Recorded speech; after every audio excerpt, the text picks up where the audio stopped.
အားလုံးပဲမင်္ဂလာပါဒီနေ့မှာတော့ကျွန်တော်မိတ်ဆွေတို့ကျွန်တော်ညဝေပေးမယ့်ကိစ္စလေးကတော့ဘာလဲဆိုလို့ရှိရင်ကျွန်တော် Microsoft Word file တွေပေါ့နော် Microsoft Word file 7 ပိုင်း7 ပိုင်းလောက်တွေကိုကျွန်တော်တို့ကတစ် file နဲ့ဘယ်လိုပေါင်းမလဲပေါ့ချို့တင်ပြီးသားဆရာတွေအတွက်ကတော့တိတ်မထူးကြတဲ့ကိစ္စလေးတစ်ခုဖြစ်နေပေမဲ့ကျွန်တော်မသိသေးတဲ့ကျွန်တော်ရဲ့တငယ်ချင်းတွေကျွန်တော်မိတ်ဆွေတွေအတွက်ကျွန်တော်အဓိကဒီဗီဒီယိုလေးကိုတင်ပြရခြင်းဖြစ်ပါတယ်အဲ့တော့ကျွန်တော်ဥပမာလေးတစ်ခုပြောပြမယ်ဗျာနော်အဲ့တော့ကျွန်တော်ကဒီမှာပေါ့နော် line 1နေပြီးတော့ကျွန်တော်PG ဆက်တက် file လေးတွေ Microsoft Word file လေးတွေရပါတယ်ဗျာနော်ဒီဆရာကတော့ကျွန်တော်ဒီ file ရတဲ့ဆရာကတော့ကျွန်တော်မှတ်မိတော့ဗျာနော်အဲ့တော့ဒီ file တွေကိုကျွန်တော်ဝင်လိုက်တဲ့အခါကျတော့ရှင်သူတို့အနေနဲ့ကသူတို့ကအဲ့ဆရာအနေနဲ့ဒီလိုမျိုးမင်္ဂလာတော့နော်ရနာတော့ဆိုပြီးတော့သူကဖွင့်ပြတစ် file ချင်းဒီရိုက်ထားပြီးသားဗျာနော်ကျွန်တော်ဖွင့်ပြတာလေးပေါ့နော်ဒီလိုပုံစံမျိုးလေးနဲ့သူကရိုက်ထားတာအဲ့တော့ဒါကမင်္ဂလာတော့တစ်ခုပဲပေါ့နော်အဲ့တော့စုစုပေါင်းအနေနဲ့ကျွန်တော်မှာ7 file တောင်ဖြစ်နေတယ်ဗျာအဲ့တော့အဲ့7 file ကိုကျွန်တော်အနေနဲ့တစ် file နဲ့ပေါင်းနေတာ page 7တုပ်ဆိုတဲ့ file နာမည်နဲ့ကျွန်တော်တစ် file နဲ့ပေါင်းနေတာနော်အဲ့တော့ဒါကတော့ကျွန်တော်ရဲ့ဒီ post ရဲ့ပုံလေးပေါ့နော်ကျွန်တော်ပုံလေးကိုအရင်ဆုံးကျွန်တော်လုပ်ပေးထားတယ်ဒီမှာ Microsoft Word file တို့တစ် file နဲ့ပေါင်းမယ် combine word file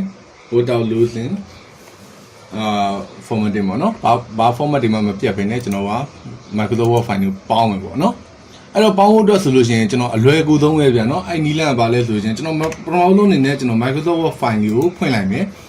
ဖွင့်ပြီးသွားရေးဒါ file အသစ်အနေနဲ့ကျွန်တော်ဖွင့်လိုက်တာဗျာနော်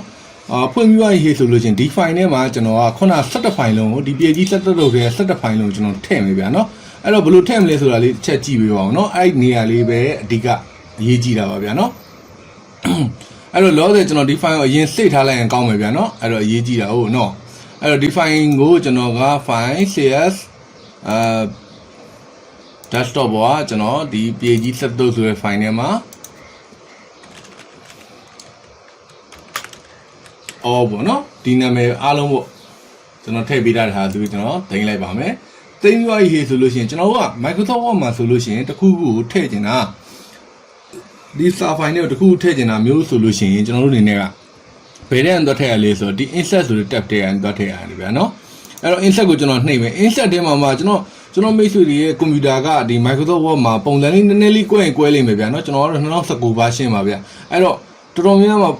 ပါပါတယ်ရှာကြည့်လိုက်ပါနော်ကျွန်တော်ရှာမှာကကြတော့ဟိုနောက်ဆုံးဒီ object ဆိုတဲ့ကောင်လေးကိုရှာမှာဗျာနော် object နော်အဲ့ object ရဲ့ဘေးမှာရှိတဲ့ download key လေးကိုကျွန်တော်နှိပ်လိုက်မယ်နှိပ်ပြီးသွားပြီဆိုလို့ရှိရင်ဘာကိုရှာမှာလဲဘာကိုနှိပ်ရမှာလဲဆို touch from file နော်အဲ့ကောင်လေးတစ်ချက်နှိပ်လိုက်တဲ့အခါကျတော့ရှင်ကျွန်တော်တို့ပေါင်းကျင်တဲ့ file ရဲ့ location ကိုသူရွေးခိုင်းလိမ့်မယ်ဗျာနော်ကျွန်တော်တို့အခုဒီမှာကျွန်တော်ရဲ့ desktop ပေါ် page 7လို့ဆိုတဲ့ folder ထဲမှာရှိတဲ့ဒီ file တွေအကုန်လုံးကိုကျွန်တော်ကထည့်ချင်တာဖြစ်တယ်ဒီကနေပြီးတော့ကျွန်တော်ထည့်မယ်ဟိုအောက်ကနံပါတ်7ထိနော်8ကိုနှိပ်ပြီးတော့ကျွန်တော် select ပေးလိုက်မယ်ပြီးသွားရင် insert ဆိုပြီးကျွန်တော်ထည့်လိုက်မယ်ဗျအဆင်ပြေနဲ့ကျွန်တော်ပြီးသွားပါလိမ့်မယ်ဗျာနော်အဲ့တော့ခဏလေးစောင့်ပါအဲ့တော့စာမျက်နှာပေါင်းက62မျက်နှာရသွားပါပြီဒီမှာပါနော်62မျက်နှာပေါင်းရသွားပြီစလုံးတွေလည်းအကုန်လုံးဒီမှာစလုံးလေးနဲ့အကုန်လုံးတစ်ချက်တည်းနဲ့ one click တစ်ချက်တည်းနဲ့ပြီးသွားပါပြီဗျာနော်အဲ့တော့ကျွန်တော်ဟိုအပေါ်ကိုကျွန်တော်သွားလှန်ကြည့်မယ်okay ဒီမှာမင်္ဂလာတော့နော်မင်္ဂလာတော့ပြီးသွားလို့ရှိရင်